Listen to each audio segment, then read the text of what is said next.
Saudara yang dikasihi Tuhan, Shalom, Tuhan Yesus memberkati. Hari ini izinkan saya membagikan sebuah kabar yang luar biasa. Saya sangat diberkati sekali.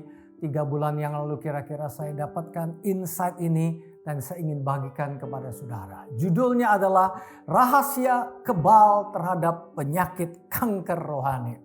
Penyakit kanker adalah penyakit yang mematikan. Tetapi puji Tuhan, saudara dan saya tidak perlu menjadi korban. Karena oleh kasih dan anugerahnya, saudara bisa escape, bisa terhindar dari penyakit ini. Bahkan imun kebal terhadap penyakit ini. Dan saya ajak saudara untuk belajar dari seorang yang terhormat, pejabat tinggi, penasehat raja-raja bernama Ahitofel. Anaknya pun luar biasa dari keluarga terhormat. Satu di antara 30 pahlawan Raja Daud. Cucu mantunya hebat. Ini keluarga terpandang, keluarga yang luar biasa. Namun sayang sekali ada satu kejadian yang merubah sejarah Ahitofel.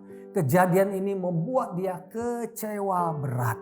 Pasalnya adalah Raja Daud berzina dengan cucunya sendiri, yaitu Batsheba. Harga diri daripada Ahitofel rusak, keluarga terhormat menjadi omongan orang lain.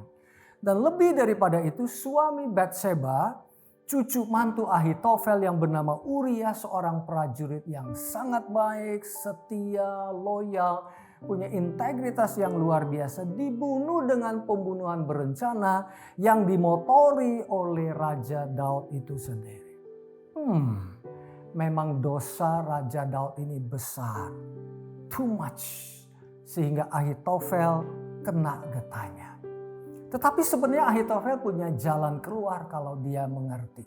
Unfortunately, yang kedua, setelah dia kecewa, dia menyimpan kekecewaan itu di dalam hatinya, sehingga kekecewaan itu, akar pahit itu mulai beranak, mulai bercucu, mulai bercicit, dan menghancurkan diri Ahitofel itu sendiri. Sehingga mulai dari kecewa, kemudian Ahitofel memberontak pada saat Raja Absalom memberontak terhadap Raja Daud papanya. Ahitofel ikut-ikutan. Malah dia ingin membunuh Raja Daud. Jadi akar pahit itu berkembang dari kecewa, memberontak, dan ingin membunuh Raja Daud. Dan terakhir karena advisnya kepada Raja Absalom untuk membunuh Raja Daud digagalkan oleh Husai, seorang loyalis daripada Raja Daud. Akibatnya karena advis dia tidak diterima, Ahitofel kecewa, pulang ke rumah, akar pahitnya berkembang, beranak, bercucu, sekarang bercicit, sehingga dia bunuh diri. Tragis, dan sangat tragis. Andai kata Ahitofel mengerti hati Bapa di surga. Andai kata dia tidak simpen kanker rohaninya itu, kanker penyakit rohani tersebut, maka dia tidak akan berujung dengan bunuh diri. Sebelum saya lanjutkan saudara, saya ingin kutip apa yang dikatakan Cindy Jacob dan kawan-kawan di dalam Nubuatan tahun 2023. Nanti saya lampirkan di akhir video ini untuk kata-kata lengkapnya. Dia mengingatkan kita bahwa si iblis sedang membuat kita sakit hati, tersinggung dengan the spirit of offense, roh pelanggaran, roh yang sifatnya ingin menyerang saudara dan saya. Saudara perlu menjaga hati. Kedua, batu sandungan ini akar-akarnya adalah kesombongan. Jadi kita perlu sekali lagi jaga hati kita. Dan yang ketiga, kita tidak terjebak di dalam perang kata-kata. Jangan coba membenarkan diri sendiri.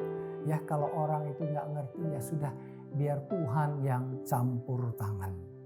Kalau begitu Pastor Kong, bagaimana caranya supaya saya bisa sembuh, bahkan kebal terhadap sakit penyakit kanker rohani? Jawabannya di Ibrani 12 ayat 15. Jagalah supaya jangan ada seorang pun menjauhkan diri dari kasih karunia Allah, agar jangan tumbuh akar yang pahit yang menimbulkan kerusuhan dan yang mencemarkan banyak orang. Perhatikan di situ, akar pahit itu akar, dia akan bertumbuh kalau dibiarkan bertumbuh, menimbulkan kerusuhan, mencemarkan banyak orang. Tetapi jawabannya juga ada di ayat A, di situ dikatakan waktu kita mengizinkan hati kita dipenuhi dengan kasih karunia Allah, maka akar pahit ini tidak akan bertumbuh. Jadi jawabannya saudara adalah fill your heart. Penuhi hati saudara dengan ayat A tersebut dari Ibrani 12 ayat 15 tersebut, yaitu penuhi hati saudara dengan kasih dan anugerah Tuhan Yesus yang berlimpah. Senantiasa buka mata saudara, lihat karya Tuhan Yesus yang sempurna di atas kayu salib. Waktu saudara melihat kayu salib, apakah saudara tidak melihat kasih Bapa yang begitu besar untuk dosa dan pelanggaran saudara yang Tuhan Yesus ampuni, ampuni, dan ampuni. Buka telinga saudara mendengar salah satu perkataan Tuhan Yesus di kayu salib yang berkata, Father, Bapa, ampunilah mereka karena mereka tidak tahu apa yang mereka lakukan. Dan saudara, andai kata Ahitofel membuka hatinya untuk kasih Tuhan, untuk anugerah Tuhan, untuk pengampunan Tuhan, niscaya menurut saya Raja Daud akan mengampuni dia, karena Raja Daud adalah simbol daripada hati Bapa di surga. Bukankah Raja Daud itu punya hati seperti hati the man after God's own heart? Saya rasa dia bisa mengampuni. Dan kalau Ahitofel mau membuka hatinya untuk kasih, tidak tertutup kemungkinan dia akan melihat cucunya sendiri, yaitu cucu dari Raja Daud dan Batsheba, yaitu Raja Solomon. Dan dia juga bisa menjadi penasehat Raja Solomon. Yang terakhir saudara, tidak tahukah saudara bahwa saudara adalah ciptaan baru di dalam Kristus Yesus?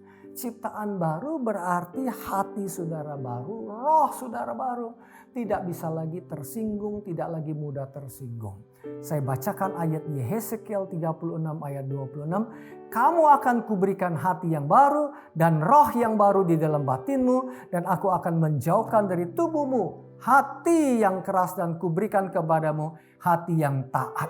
Ini adalah nubuatan Yehezekiel yang sudah digenapi oleh Tuhan Yesus di atas kayu salib. Dan Rasul Paulus mengatakan di 2 Korintus 5 ayat 16 atau 17 kalau tidak salah dikatakan, you are a new creation. Hati saudara dan hati saya, roh saudara dan roh saya adalah roh dari Tuhan Yesus Kristus itu sendiri. Saudara, merdeka dari penyakit kanker rohani. Dan dengan hati yang tulus, dengan hati yang murni, kita melayani dan menuai untuk kerajaan surga. Dalam nama Tuhan Yesus. Amin.